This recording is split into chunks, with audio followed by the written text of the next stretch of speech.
Welcome to the show, Frederick Tsao, the chairman of the TPC company, an illustrious company, fourth generation. You're a leader, but a very different sort of leader, a leader that I'm sure many of the people in the audience that would want to get to know. You not only run a very successful family business, but you're given into many multiple social causes from the climate to the oceans to wellness, and you're a great galvanizer of the spirit of love and compassion. So, which is quite unique, and I think perhaps this is more of what we need. So, I'm sure the audience today are going to be very keen to get to know who Chevrolet Frederick Tsao it really is. Thank you, Sid, for inviting me to this very prestigious United Nations podcast. And I hope that I could deliver the message properly. Fantastic. No, welcome on board, and let's get started. Thank you. This is perhaps a moment of great truth for the United Nations system. We are having the 80th year of the United Yes. Nations ever since its creation. And your family similarly has a long legacy, a long history. You yourself, at the age of 20, became the chairman of your company. But I mean, and 37, is that right? Yes. At 20, I joined. You joined the company. 37, I became the chairman. You Yes. became the chairman. Yes. So at 20, you joined the company, finishing your degree at the University of Michigan, Yes. an engineering degree, Yes. and then went on to becoming the chairman at 37. And you really transformed this family legacy of perhaps four generations. Yes. Yeah. Yes. Tell us a little about your childhood and how it all started, and how come that you became so unorthodox as a corporate leader, where you look at combining the East and the West, and your push towards a well-being leadership. But let's start with your childhood. Well, I grew up in a house with a lot of people. First of all, there's my four siblings, and there's always a lot of cousins coming around because my grandparents is there, and so their siblings and their children comes over all the time. So it's a very busy house. But and I'm a very naughty uh, child of my four siblings. I suppose it's my curiosity or just being free. I think that is a motivation, free and therefore no restrictions. So it's not unorthodox, but rather what arises, you respond to. So I'm quite responsive and sometimes not following protocol as much. But outside, I'm okay. That's very important. Chinese knows face. Outside, I refrain from doing all this noise and running around. But at home, generally, I'm pretty busy. I went to school at 15 to Canada uh, because my cousin wants to go.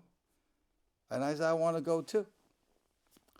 And I remember on the plane, we sang Born Free on the plane. I was a charter flight at that time.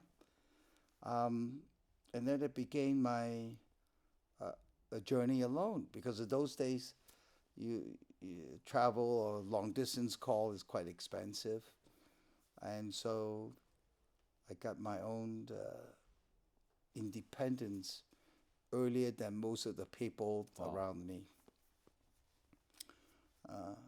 And so my brother was the eldest in my family. It goes to the eldest, but he doesn't want to come back. He doesn't. He think the business is not cut up for him. So so I have to hurry up and finish up university quickly and come home. Fantastic. And that's my story. Wow. Wow. So your family has been in the shipping business for a Hmm. very long time. And Fred, today, when we look at the oceans, the gravest threat Mm. is to the oceans, whether Yes, it's the pollutants in the ocean, the loss of biodiversity of mangroves, etc., across the yes, ocean. yes. We are seeing a compelling case where the Sustainable Development Goals and are very much interlinked to how the ocean economy thrives or the blue economy thrives. And today, life on the ocean, life below the ocean, is under deep threat. Yes. As a leader of the shipping industry, what are your thoughts about it, and how do we be enablers in the transformation of the blue economy to be sustainable, and that we don't, just pollute it and end the ecosystem that Yes. thrives there? Yes. Well, the ultimate carbon sink is the ocean. All pollution eventually make it to the ocean, plastic, everything. And so, and ocean also process the majority of the carbon. A rainforest, compared to the sea forest, is minuscule because the sea forest can process 40 times. Right. It also absorbs heat. It does. So, but it's very difficult. First of all, the ocean does not belong to any country, which makes very difficult. IMO that regulate does not cover the big ocean. Fishing, all that is not their concern. And so there are an area of ambiguity that we need to create because some regulation is needed to be put in there. And on the other hand, um, the industry does not actually think about biodiversity and ocean conservation. When you start thinking about it, it's not an industry. And everything that goes in the circular economy create an asset class. And that the funding can go in and that you can have a business model and therefore sustain the effort. Restoring the ocean, have the open ocean, but a lot of the ocean is coastal by countries. And fishing village, when you transform them, is not just environmental, it's social. You also have to look at that circular economy system, whereby they will do preservation and make a livelihood and flourish in the same time. And a lot of these people are indigenous tribes, and they also need to take them modern, expand their mind, but keep their tradition. And most of these tribes are very primitive. They are seeking a balance, looking at harmony, but they recently are also gone quite wild of damaging the environment. So education, healthcare, livelihood. When you think about repairing the ocean, the ecosystem and people around it needs to consider a very complex process of creating the circular economy. So I am trying to scope a project to build because a businessman entrepreneurship is creating business models. Now these are very challenging integrated business model. How do you integrate the loss leader into a holistic system? And for me, I do land because I used to do palm oil, and I think being a palm oil, I need to find a solution palm oil. Now I'm trying to scope a project to restore ocean and finding a formula for this. Hopefully we can bring it into an asset class. So there are a lot of ocean tech, so forth. They are not done by maritime people. So I'm trying to see if I can raise an ocean fund. So the maritime people are advising and working the system from early stage of idea to finally become an asset class. Right. And maritime people likes to invest in maritime because it's a unique thing. We know buoyancy, current, wind, waves. It's not like the land. True. Very true. Yeah. So, back in 2018, when I was the UN resident coordinator in Kenya, I actually co-convened with the Kenyan government a Blue Economy Conference, which was co-sponsored by Japan and Norway. Very successful, the first of its kind, because this was not just oceans, it was rivers, it was riverines, it was lakes, so we could look at the Water whole system. ecosystem. Yeah. And then, Fred, they looked at the ocean economy in Africa alone, or the blue economy in Africa alone, would be about $7 trillion by 2030. That is the potential. But my greatest worry, of course, is that, while we could look at this huge economic growth, which could lead to many jobs and many opportunities because it means ports, shipping, the entire ecosystem that comes with it. However, I believe in Africa there's also a massive opportunity of making sure that we don't deplete the ocean reservoir or the entire ecosystem Yes. and really advance it from that thing. So I think, people like yourselves, people like Ray Dalio who are really, committed to this, we would need much more leadership from the private sector because they will be the drivers of that economy. Governments are not. It is really the private sector which is. And what do you think you could pass as a message to people in your ecosystem who are leading, shipping companies, the likes of Merck and, all others, about what you could do to really have a transformative effect? Yes, I agree with you. Government work on the economic level, and business work on the market level.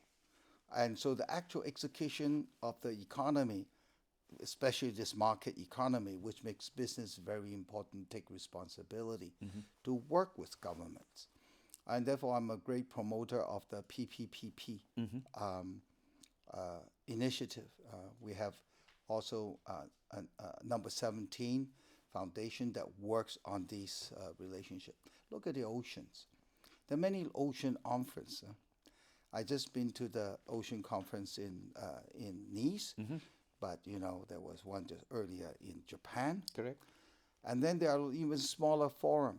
But I just look at China, for example. Tonight I'm going to have dinner with the party secretary of the Dalian Ocean University. They are working on something very interesting. But I realized that China has 9 ocean universities, but they don't really talk to each other and know what everybody is doing in each area. And not to say the oceans connected, but this go all the way to Indonesia. So one of the things I think we can and need to do is to help bridge these initiatives so that it become more efficient. And so I'm planning a ocean research forum because they have so many ocean research center. They need a platform to share, and they need a platform in Asia, which I focus on, with all the biodiversity studies over there. So at least we have an exchange of knowledge, of work. And maybe we found a way that we don't waste time doing the same thing by everybody. And so we can have more big data sharing and work sharing. And then all these conference, like, Japan's Ocean Conference, of course, has a tilt to Japan area or in Africa. And then United Nations has that. But not all of them participated in the United Nations Ocean Conference. Indeed. So we need to see how we can have all the energy harness itself to drive the same position. And we need trillions every year for the ocean. Where the money come from? Right.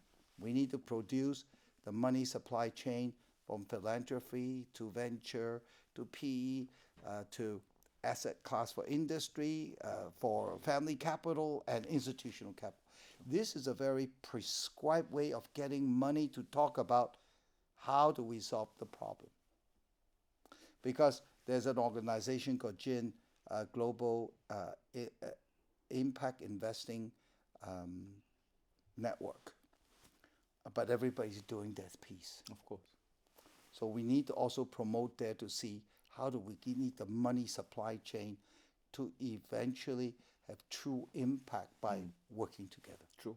Now this is a long run, but at least we know the direction. Of course. Yeah. And we work with people, we create models, we work with people, we harness energy. Indeed. Indeed. So coming on to this very fascinating book you wrote on quantum leadership, Fred, what was the inspiration behind that book? And what do you think will be this future generation of 21st century leaders? Because that book, again, is quite unorthodox. Well, we have a language problem. How we see things changes how we think, feel, and choose. But we have so many languages, religious. They all talk about being good and doing good and love and all that. But other than this common area, all the other things are a language barrier. And so if you look at World Religious Council, they are finding a way to coexist and drawing boundaries. But we need collaboration. We need to break those boundaries. Now, quantum science create a paradigm that can actually bridge the concepts. And then hopefully, even you speak different language, we know how that language is related to a common language of science. And in quantum science, it includes both the visible part of the universe and the invisible part of the universe. And therefore, they create a great opportunity, science and technology and religion and philosophy, to have a common area of creating different languages for the same concept. And so, because I was doing a nonprofit since 95 called East-West Center for Cultural Research and Development, is looking about this globalization, this sustainability, and how we can actually move the right direction. We need to be able to communicate. So you can have different language, but you all have a common meaning. And I think science everybody accepts. Indeed. So let's say that there were three key messages you want to convey to, let's say, many aspiring leaders and current leaders on your book of quantum leadership. What would be those three key messages you would want to convey to them? What could they do now to kind of better their leadership skills to face the challenges of the 21st century? Well, first, the reality is holistic, but in our material world of the visible is separated. So number one, the message is, in reality, everything's holistic. Everything is a co-creation. You don't create by yourself. You may not see it, but everything's whole. So collaboration is the way to go forward. Because you collaborate, you have to find harmony, collaboration, then you can work on co-creation. So number one, co-creation. And that will be the new way of creating new business model and complex multi-income stream business model, so you can serve the market better. Yeah. The second thing is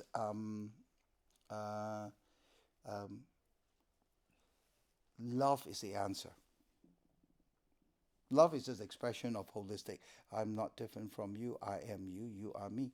So as you practice love, I said, be the CEO of love, and you will receive not only the dividend of money, of profit, but the dividend of joy. Indeed. And you will be less stressful.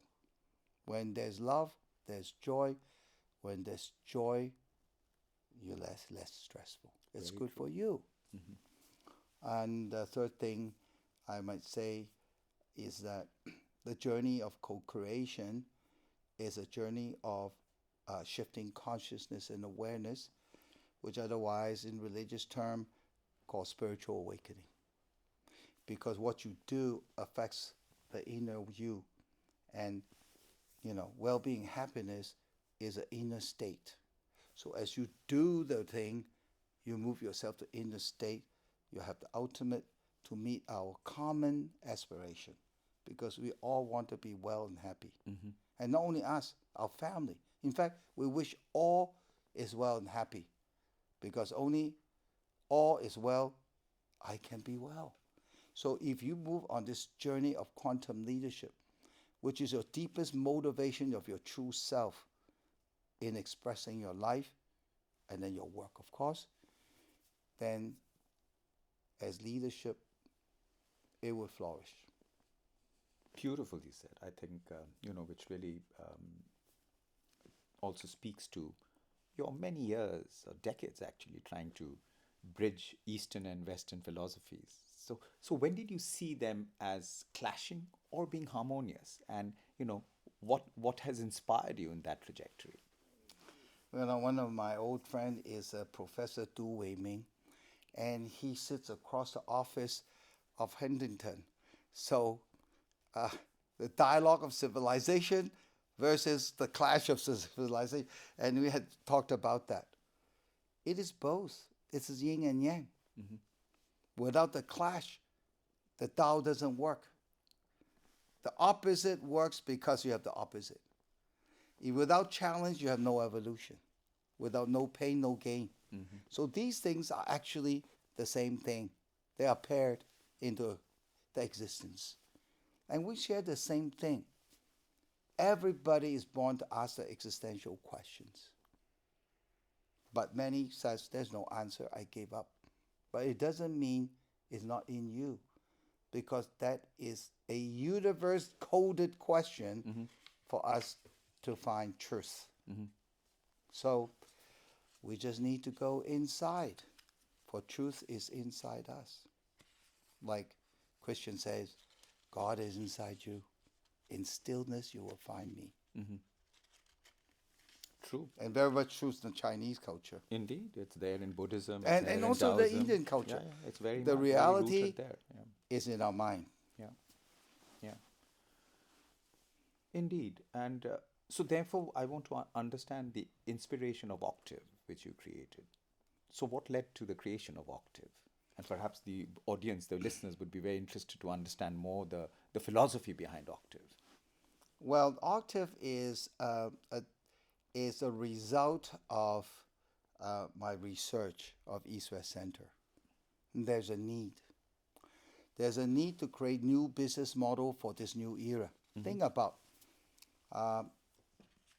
the forecast is that 5% of the people can produce all the material needs. So what does people do? Well, we still need to manage the AI. We still need to decide what to produce.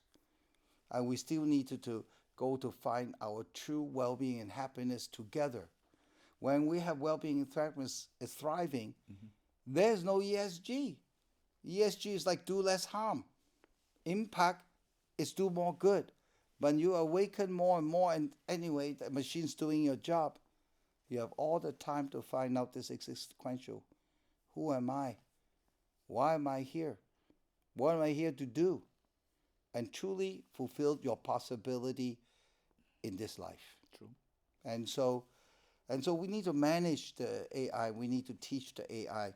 The AI is still taught by us. They are an image of us, like we are an image of God, So you need to train them and then make them do the work so that we are free to do more work. They are just an extension of the human creation. So I can see a bright future. We have to solve human harmony. United Nations will play a very important role because that is one humanity. I know now there's a lot of conflict, but in conflict gives new possibility. And I also see at 80 years old, United Nations has a possibility to rebirth into a new United Nations, like a family business. A family business sustained because of two reasons. You must evolve with time, Mm-hmm. because your market evolves. Yeah. And you must add value to life, because otherwise you have no value. So for a family business legacy is to be aware how you can maximize your added value to life, which is everything, True. the universe. And be aware the level that you see life at, right? Some might see me, some might see me and my family, and some might see me, my family, and the business. But when you grow bigger into a higher level of understanding, and that's part of evolution, because evolution to me is the evolution of consciousness. Mm-hmm. The rest is just an expression. True. The business, the family is an expression of that consciousness. And I think the United Nations is the same. It will recreate itself. Yeah. People pass, organization change, but the essence of United Nations will continue in a different form. Yeah. Because we need it. And I see this is a time, an influx. Yeah. You put it so well because, I'm privileged to serve in a country, China, here as the head of the UN, representing the UN Secretary General. I'm also here at a time when the world is seeing the gravest of all interlocking crises ever, post the Second World War. We have had a crisis in health, a pandemic which exposed the fragility of human health and health systems across the world. Yes. We have a climate crisis that looms like the sword of the Damocles over our heads. Yes. We have a crisis of conflicts. Did you know, Fred, we actually have 80 ongoing conflicts across the world? Yes. Yes. We have a crisis of rising inequality, and we have a crisis of hunger. We have nearly 800 million people going to bed hungry every night. And that's precisely why the Secretary General is trying to, precisely what you said, at the 80th year, to make the UN fit for purpose to these new realities. Because we have a choice between Yes. being dynamic or becoming dinosaurs. Yes. It's as, so you said, that inflection point is here. And which is why he had the Summit of the Future last year, and now the Pact of the Future and getting it done. So the Pact of the Future is really about galvanizing multilateralism. And as you said, collaboration, co-creation is going to be key, and bringing in more love, perhaps more compassion, because somehow the world has become much less compassionate to each other. And Yes. that is why every day on television we are seeing, human misery unfold. Fred, how do you see corporate leaders across the world? I mean, today, with the likes of Jeff Bezos of Amazon, of Elon Musk's, of all the major players in the ecosystem, do you think there could be a possibility where, let's say, corporate leaders around the world could say, yes, we need to come together, step in, and make sure where governments are failing, the corporate world comes in and helps to revive that spirit of multilateralism? Here in China, very much so, a country that strongly supports multilateralism. So I don't need to make a case here. But how do corporate leaders also influence their governments and at the same time come together to really bolster the spirit of multilateralism? Because if the United Nations is not here, well, we'll have to create another new organization to bridge these divides. Well, first of all, I think Jeffrey Sachs, Professor Sachs, is a brilliant economist. We agree that the core of the crisis is an ethical morality crisis. So he runs these events every year in different countries to explore that. But I think the executioner should be done by business because we are the most impactful in changing culture, Yeah. right? And 70% of GDP is controlled by family business. Now, family business is a better alignment to the gender because corporate has a different structure. And it's not easy to move that structure because your shareholders so many. And, funds after funds, they're looking at returns. So even they personally have great morality, they can't move the system. So the people that can move the needles is exactly this family business. And of course, earlier when family business could be Elon Musk and these people who was beginning a family business. But the alignment is there. Family business look at sustainability, look at succession, look at values, look at legacy. They look at how we can sustain. It could be even from ego, I want me to sustain, but this is the concern of family business. So I'm very involved in the family business. I'm the new initiative chair of the Council of Wisdom to drive impact agenda. Family business must lead the way. And then the corporate will copy. I think that is the way. I think family business have special responsibility and endowment to do that. The family capital is as big as the institutional capital. They're huge. Yeah. But the orientation of these capitals are different. True. So my approach is work with the family business, work with the family owner. And besides, what is entrepreneurship? Entrepreneurship is art of creating new business models. Now, when your orientation is impact, your consideration is vast, and you must think long term. Yeah. And so I think I'm very hopeful that some leaders within the family business will step up. Now, I have many friends reach a similar vintage to the baby boomers. When you reach a certain vintage, you think a lot about what you can do, what you can add value. You think about your own legacy. And I think the baby boomer who watched this creation of this market economy really understand and saw the whole process.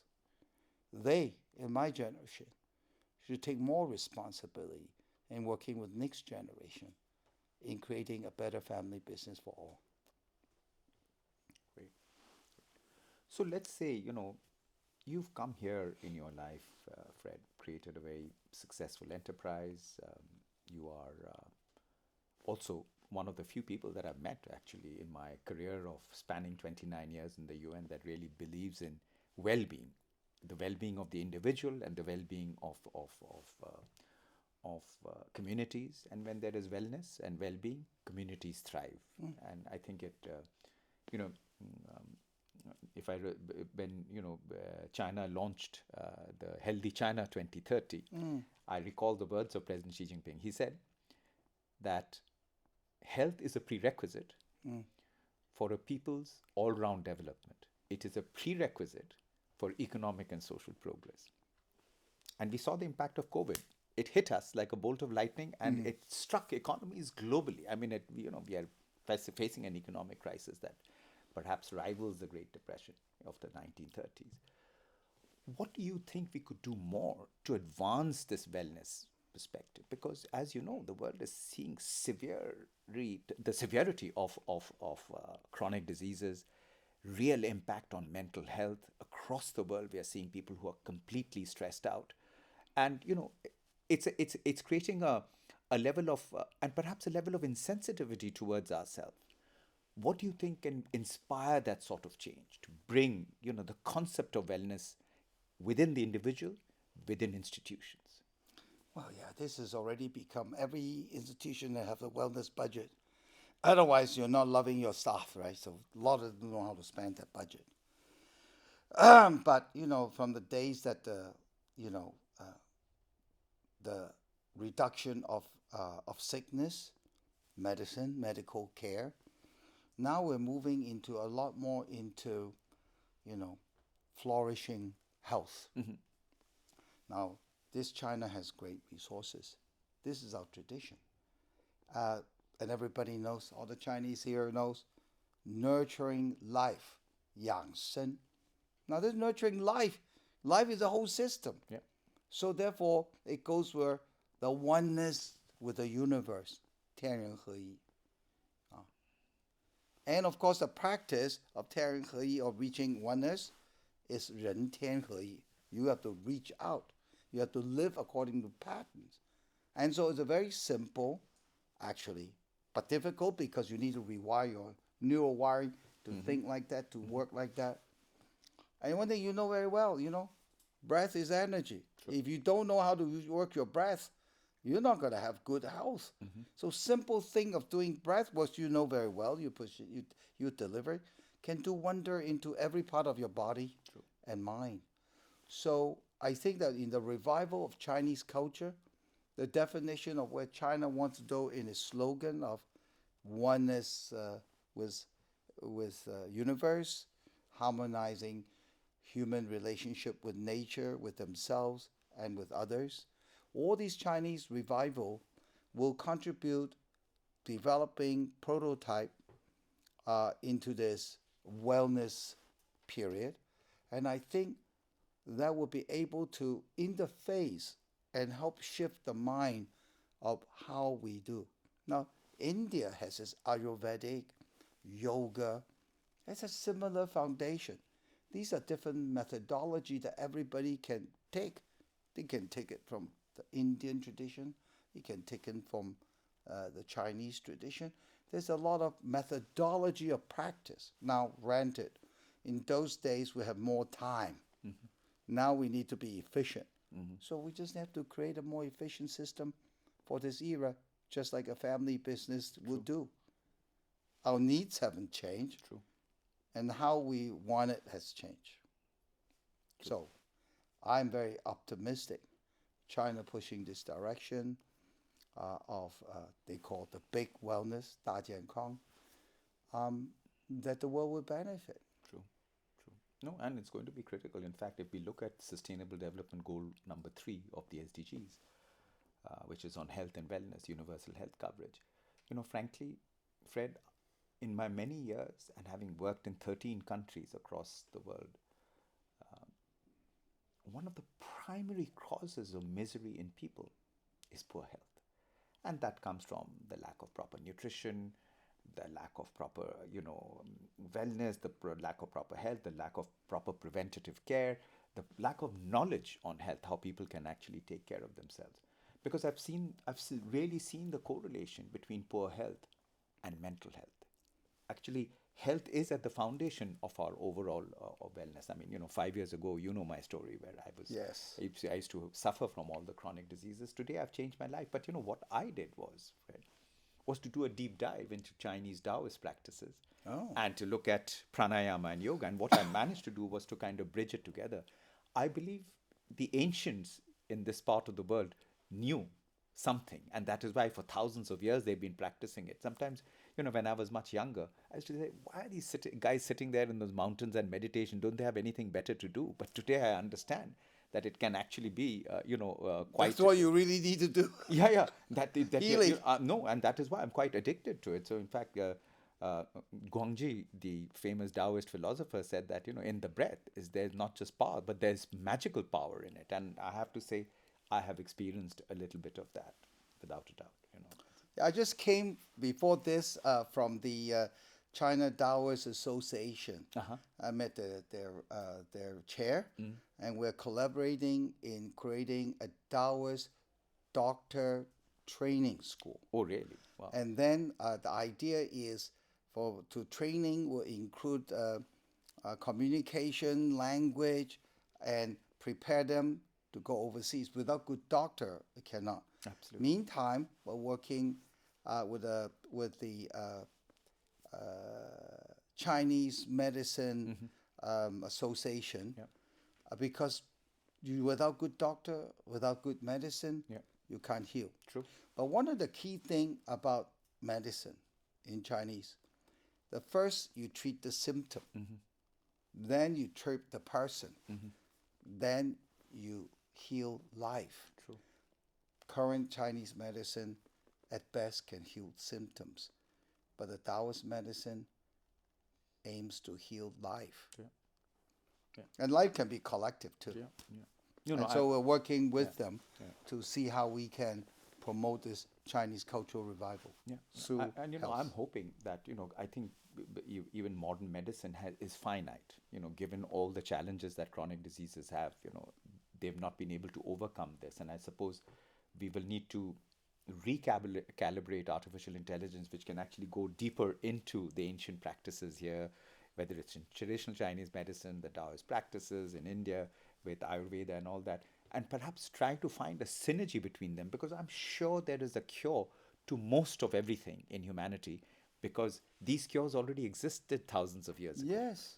And people Yes. overcame them without these modern, interventions. But I think we just have to find a way to bridge this part of this thing. And I'm quite optimistic that perhaps even to future pandemics, the solutions may actually be in traditional Chinese medicine and Indian Ayurveda. It's a matter of finding the co-creating it and finding commonalities and perhaps coming up with drugs and treatments for the future. But you know very well, right? Actually, we get all these chronic disease because we do not live to the rhythm of the energy. True. The universe energy, the location energy, and our own energy. Sure. They're not The chi, synchronized. the chi. The chi. Yeah. Because when chi is moving, there's no chronic disease. And after you did all the breath work, everything Of course. is normal. Yeah. Even your body weight will go to normal. True. So it's actually not so complicated. All we need to do is to do it and change the way we live. True. And no more chronic disease. True. I agree. So let's finish, Fred, with a thought. When you were 20, you were fresh with ideas. You were going to go back to your family and start implementing what you learned, whether in the US or all your experiences. But now, at this stage, if you were to speak to your 20-year-old, you didn't predict that we'll have a COVID pandemic. You didn't predict that there'll be so many conflicts. You didn't see, the climate crisis looming so dangerously above us. But now, if you were to go back and speak to your 20-year-old self, to prepare yourself to be the leader of the future, what would you say to him? I don't know because it's not a real case, but when I was 20 old, I came back. The first mistake I made was a Socrates mistake. Everything I asked, why? Why? And everybody's like, had it. And then I asked even more mistake, why not? Now that blows everybody away, so I got kicked out. And I become my little two-person and do development, which is great. I would say if you want to ask why not? Be a little sensitive and tactful. Now I see that more that everything we do has to be the era, and this is a well-being era. Every company is struggling with transformation. We know we need to do that. We need to have confidence. Chinese government asked the 4 confidence. The confidence in direction, the confidence of theory, the confidence of your process and structure, and the confidence of your own culture. Mm-hmm. Chinese government asked us. And I found that is true. Without confidence, you always have doubt. First, find your own calling. The earlier you find calling, the earlier you develop this no doubt confidence, you will go further. That's how I tell my children. It's not important to come back and help me or not. It's important to find out who you are, what is your calling. True. The earlier you find out, you will have confidence and no doubt to live your life. Fantastic. You know, it reminds me of the words of George Bernard Shaw. He said that some men see things as they are and ask why, and some dream things that never was and ask why not. So clearly, Fred, you're a man of the latter part of his statement, the why not man. Why not? Right? Yeah.